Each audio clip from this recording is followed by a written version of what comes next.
This is Hooked Up.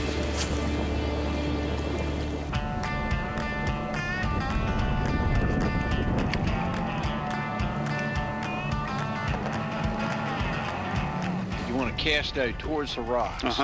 And you got to give it like a 4 or 5 count to let it kind of swing around, and then you'll just kind of jig it back to you. A lot of times when it swings around and it's just setting in the current behind the boat, that's when you get a hookup. Got one? I thought I had something, but wait, I might. I think I'm just stuck. You're on the bottom? No, I got a fish. I'm stuck? Yeah, damn it. I got excited for a second. It was too good to be true. Damn it. Shad. Can we live line a shad after you catch him? See if we can get a bass on a live line shad. Big fish. This should be working. Got a good drift. Something was tapping around on there. Kind of interested in it. It's a good sign, I think. How was that? Something just jumped out there. See a fish? Yeah, one just little small fish just popped up towards the point over there. Josh, before you cast again. Yes, sir.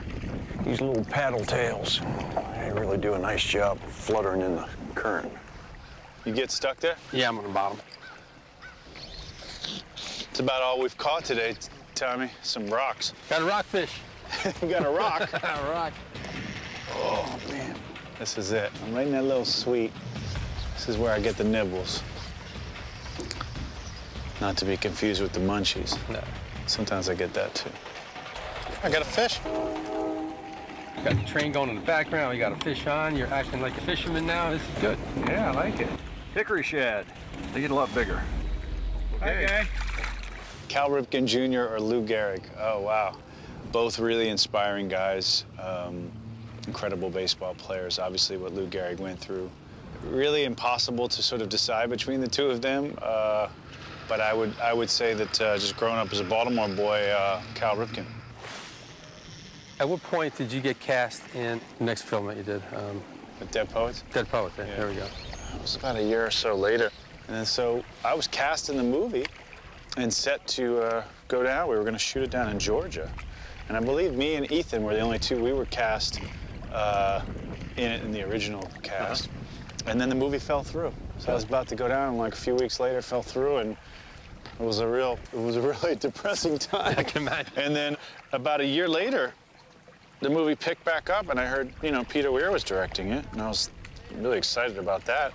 But I had to re-audition for the movie, so really? I kind of got the role twice. Now, Robin Williams, that was one of the earlier roles for him as far as acting, right? He had done some films at that time. He'd been doing a few films. Yeah, a few, not... But that was like, I think that was, part of, it was definitely him doing a little bit more of a dramatic turn. Right, right. It's become sort of, modern-day classic. When you were doing the film, did you get a sense that it was going to be that important? Well, I mean, the script was great.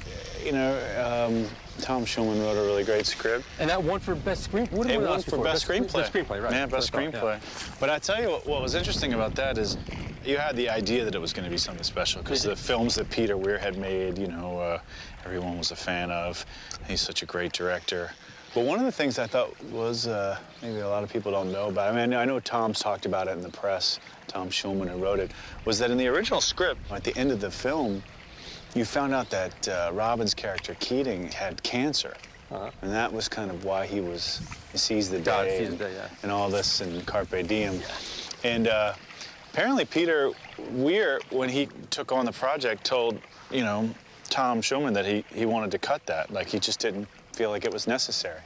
And I remember, or from what I've heard, is that, Tom was at first thought it was a horrible idea, it was going to be terrible, but then and now he just thanks the stars that he listened to him. Because it's one of those things where, if you imagine it now and you go back and you look at the movie, it's like there's a lot that happens in the movie, and then at the end you're going to say, oh, the reason that he is this way is because he has cancer, as opposed to just being the way he views life. Right. So I think it was just one of those things where you didn't need to explain why he is the way he is. He just was that way, and that was more interesting. Oh, there we go. Nice. Coming behind you there, Tony. Oh, he's jumping. Looks like my same guy. Beautiful colors. Brother. A little bigger? Open the bail. Both times they hit the dropper, huh? This one hit the head fly. He hit on that one. He did, huh? Yep, took the curly tail off. He did. Gotta eat something. I like that curly tail. I like a little curly tail. I like a little curly tail every now and then. All right, go back home. Tell your friends that we're good people. Come visit.